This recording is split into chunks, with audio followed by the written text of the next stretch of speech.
What is Hannukah?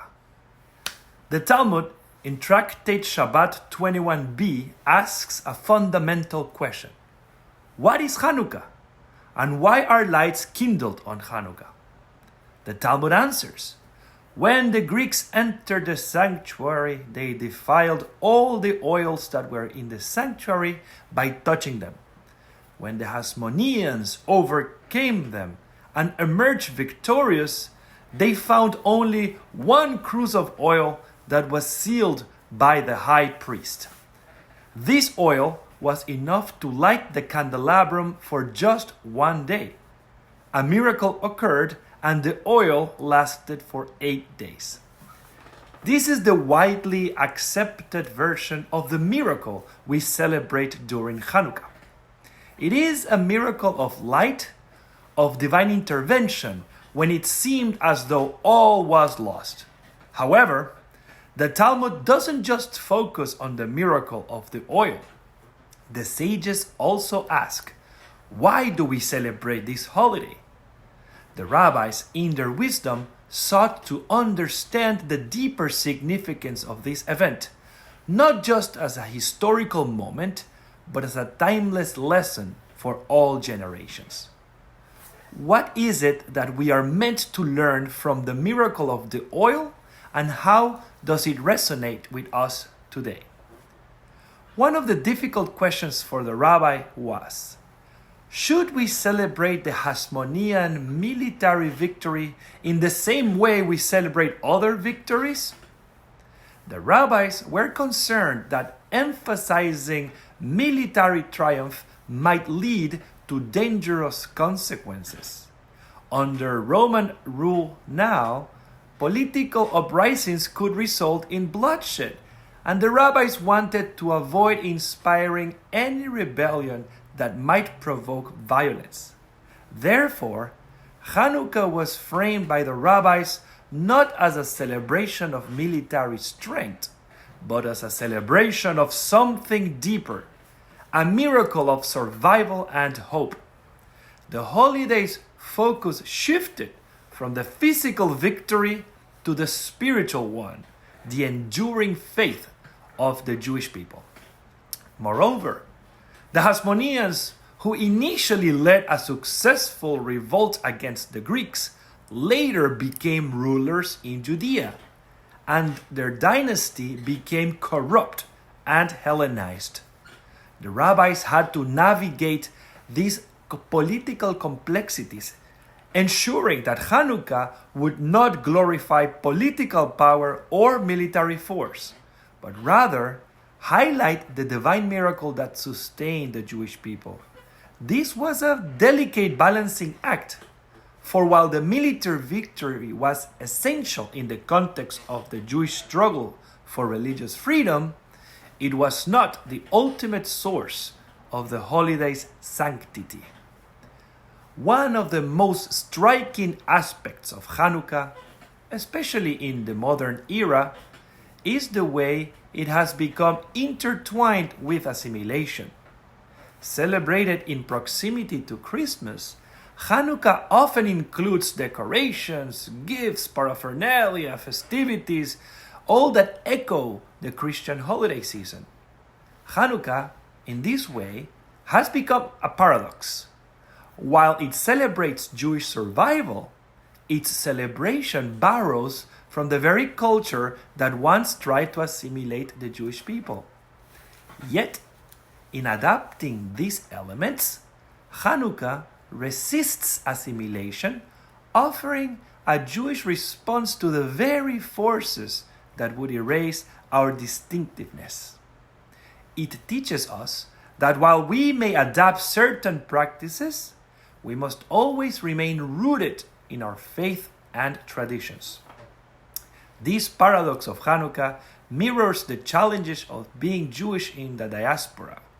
How do we maintain our Jewish identity in a world that often seeks to absorb or dilute it? Hannukah, with its lights and its unique position in the calendar, offers a way of holding on to Jewish values while navigating a surrounding culture. It's a festival of light, one that resists darkness even when surrounded by other celebrations of light. It's a reminder that we can both resist and adapt, keeping our identity while engaging with the world around us. We do not need to reject everything from the outside world, but we must always ensure that our core values and beliefs remain strong and central to our lives. In another part of the Talmud, in Tractate Avodah Zarah, there's a fascinating midrash about Adam and Eve. As they saw the days growing shorter and the darkness of winter approached, they feared that the world was descending into eternal night, perhaps as punishment for their sin. But then, as the days began to lengthen, they rejoiced and celebrated by lighting lights, marking the return of light to the world. The rabbis view Adam's and Eve's acts of lighting candles as profoundly human, a universal expression of hope in the face of darkness. Lighting candles during the darkest times of the year is a universal instinct shared by many cultures worldwide, whether in the form of winter solstice or the Roman festival of Saturnalia or Zoroastrian practices, or today with Christmas. The Midrash about Adam and Eve teaches us that the act of bringing light into the darkness transcends Jewish tradition. It is a deeply human impulse that connects all people. Hannukah, like the lighting of candles in other cultures, becomes a symbol of hope and renewal. As we light the menorah, we are joining in a global tradition of resisting darkness, of affirming that light will return. This universal yearning for light in the midst of darkness speaks to something fundamental in the human spirit, the desire for redemption, for a better future, and for a return to holiness and goodness.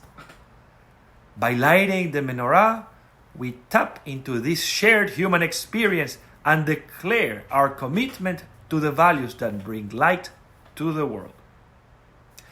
But the true miracle of Hannukah and of Jewish history is not just about the oil. It is about the survival of the Jewish people despite the countless attempts to destroy us. From the Greeks to the Romans, from the Inquisition to the Holocaust to the Arabic civilizations, we have endured and we have flourished. We have rebuilt our communities and we continue to pass on our traditions, our Torah, and our heritage to the next generation. Today, we have a thriving state of Israel and a strong presence in many countries around the world, contributing to every field of human endeavor. Our survival is nothing short of miraculous. It is a testament to the strength of our spirit and the power of our faith. Still, we face enemies and haters who would seek to extinguish our light. But just as the Maccabees fought back against the darkness, we continue to shine brightly in the face of hatred and intolerance. This is our legacy, one of resilience and hope. As we light the menorah, let us not glorify war or military victories, ancient or contemporaries, but instead focus on the true miracle, the divine intervention that sustains us. Let us navigate the complexities of assimilation by embracing our traditions, even when they become mingled with other cultural influences. Let us do like Adam and Eve and share with our human brothers and sisters in bringing light to the world in times of darkness. By doing so, we not only honor our ancestors, but also participate in the ongoing act of ensuring that light will never be extinguished. And always remember, this is the miracle. The Jewish spirit endures, and the lights of Hannukah are a testament to that enduring spirit. The lighting of the menorah is also an act of resistance. In a world filled with darkness, we declare our commitment to hope, to faith, and to tradition. Each light we kindle is a declaration that we will not be erased, that our history, our culture, and our values will continue to shine in the world. The menorah is not just a symbol of the past, but a beacon for the future, a reminder that no matter the challenges we face, we will continue to illuminate the world with our light.